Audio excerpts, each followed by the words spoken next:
श्री स्वामी समर्थ. आजच्या व्हिडिओमध्ये तुम्हा सर्वांचं खूप खूप स्वागत. आपली एखादी वस्तू हरवली किंवा एखादी व्यक्ती आपल्यावर नाराज होऊन निघून गेली तर आपल्याला किती दुःख होतं हे सगळ्यांनाच माहिती आहे.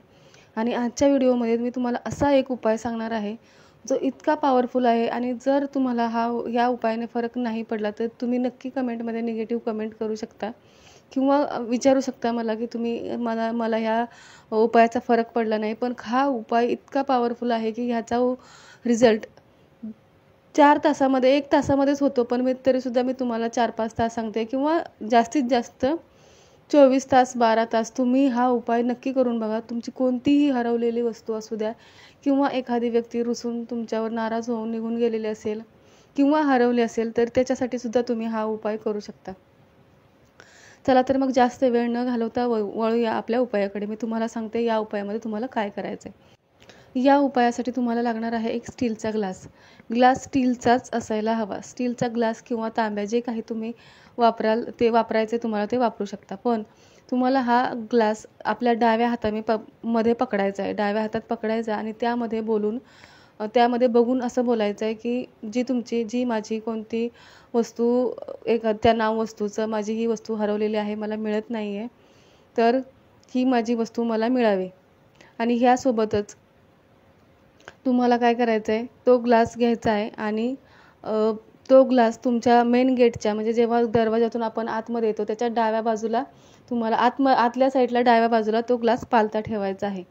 पालथा ठेवल्यानंतर तुम्हाला जोपर्यंत ती वस्तू मिळत नाही आहे तोपर्यंत तो ग्लास पालथाच ठेवायचा आहे, त्याला उचलायचं नाही आहे.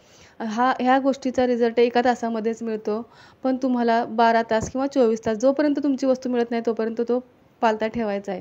आणि असा एक आहे की जर तुम्हाला बाहेरून कोणी आलं आणि तुम्हाला जर विचारलं तर ते सांगायचं नाही की का ठेवला आहे म्हणून. असं वेगळं काहीतरी कारण सांगायचं, पण सांगायचं नाही की का ठेवला आहे ते.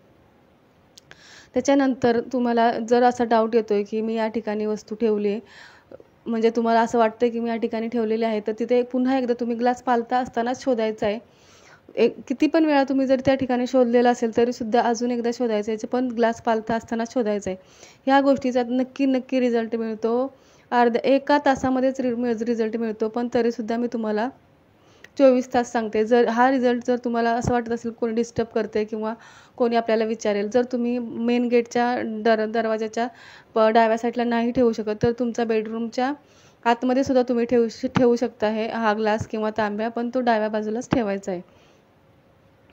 त्याच्यानंतर जर तुम्हाला ही वस्तू मिळाल्यानंतर तांब्या उचलायचा आहे, तांब्या किंवा ग्लास, आणि त्याच्यावरती त्या जागी थोडंसं पाणी शिंपडून मग तो ग्लास उचलायचा आहे. म्हणजे उचलायचा आणि नंतर पाणी शिंपडायचं आहे.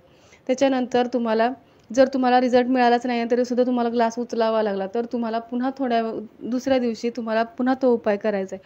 पण ह्या उपायाचा नक्की उपयोग होतो. त्याच्यासाठी तुम्हाला दुसऱ्यांदा करायची गरजच लागणार नाही.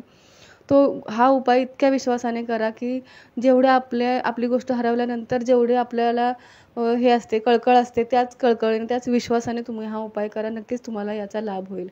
त्याच्यानंतर दुसरा उपाय आहे, जर एखादी व्यक्ती तुमच्यावर नाराज होऊन निघून गेली असेल घरातून किंवा हरवली असेल तर तुम्हाला काय करायचं आहे, जी व्यक्ती घरातून निघून गेलेली आहे किंवा नाराज होऊन रुसून गेलेली आहे तर त्या व्यक्तीचा तुम्हाला एक फोटो घ्यायचा आहे. कोणताही फोटो असू द्या, फुल साईज असू द्या किंवा फोटोग्राफ पासपोर्ट साईज असू द्या, कोणताही फोटो तुम्ही घ्यायचा आहे. आणि तो फोटो तुम्हाला आपल्या मंदिरामध्ये, घरातल्या मंदिरामध्ये, मंदिराच्या आपण जिथे देवाचे फोटो म्हणतो त्याच्यासमोर आपल्याला तो फोटो पालथा घालून ठेवायचा आहे. त्याच्यानंतर तुम्हाला लागणार आहे एक नारळ. केसरवाला नारळ पाहिजे, त्या सोललेला घेऊ नका नारळ, केसरवाला नारळ घ्या. तो नारळ त्या फोटोवरती तो नारळ ठेवा. शेंडी त्याची देवाकडे असली पाहिजे अशा पद्धतीने तो नारळ ठेवा. त्याच्यानंतर त्या नारळाच्या बाजूला तुपाचा दिवा लावा. हा दिवा तुम्हाला रोज लावायचा आहे. जो आपण मंदिरामध्ये लावतो दिवा तो वेगळा आणि हा दिवा नारळाच्या बाजूला लावायचा आहे. त्याच्यानंतर हे तुम्हाला किती दिवस करायचं आहे, तर जोपर्यंत ती व्यक्ती येत नाही किंवा ती व्यक्ती परत येत नाही किंवा ती व्यक्तीचा तुम्हाला काहीतरी बातमी मिळत नाही की कोणत्या ठिकाणी ती व्यक्ती आहे. नारळ ठेवल्यानंतर दिवा लावल्यानंतर तुम्हाला मनापासून प्रार्थना करायची आहे देवाकडे की या व्यक्ती घरी परत येऊ दे किंवा त्याची काही ना काहीतरी मला बातमी मिळू दे अशी मनोभावे प्रार्थना देवासमोर करायची. आणि त्यानंतर तुम्हाला हे जेव्हा जेव्हा तुम्ही हा उपाय कराल त्याच्यानंतर तुम्हाला 24 तासामध्ये रिझल्ट मिळेलच. पण तरीसुद्धा जोपर्यंत ती व्यक्ती पुन्हा येत नाही किंवा तुम्हाला काही बातमी मिळत नाही तोपर्यंत हा दिवा, नारळ आणि फोटो तिथेच ठेवायचा आहे. दिवा दररोज लावायचा आहे दिवा तिथे त्या नारळाजवळ. त्याच्यानंतर जर एखाद्या वेळेला नारळ तडकला किंवा होतं असं कधी-कधी की नारळ तडकतो, तर घाबरण्याचं, टेन्शन घेण्याचं काहीच कारण नाही. तुम्ही तो नारळ विसर्जित करून किंवा मातीमध्ये दाबून टाकायचा आणि दुसरा नारळ त्या ठिकाणी ठेवायचा आहे. हा उपाय तुम्हाला कधीही करू शकता, पण तरीसुद्धा पिरियडमध्ये हा उपाय करू नका. पहिला जो उपाय मी सांगितलेला आहे तो तुम्ही कोणत्याही वेळी कधीही अगदी कोणत्याही परिस्थितीमध्ये सुतक असू द्या, पिरियड असू द्या, कोणत्याही वेळेमध्ये पहिला उपाय जो मी सांगितलेला आहे तो तुम्ही करू शकता. हा दुसरा जो उपाय आहे नारळाचा तो उपाय आहे तो तुम्हाला तोही कधीही तुम्ही करू शकता. फक्त एवढंच की पिरियडमध्ये हा उपाय करू नका. हे 2 उपाय आहेत ते त्या उपायांनी नक्कीच तुम्हाला तुमचा नक्की मनासारखा रिझल्ट मिळेल. तुम्ही स्वतः कमेंटमध्ये सांगाल की ह्या उपायाचा आम्हाला फायदा झालेला आहे. हे दोन्ही उपाय मला एका माझ्या मैत्रिणीच्या आजीने सांगितलेले, की जेव्हा आम्ही थोडंसं असं 8वी 9वीला किंवा 10वीला वगैरे असू तेव्हा काहीतरी प्रॉब्लेम झाल्या कारणाने त्यांनी आम्हाला हा उपाय सांगितलेला आहे. आणि ज्यांना पण त्या आजीने हा उपाय सांगितला त्यांना नक्की रिझल्ट मिळालेला आहे. असं म्हणतात की जुन्या गोष्टींचा खरंच फायदा होतो. Old is gold.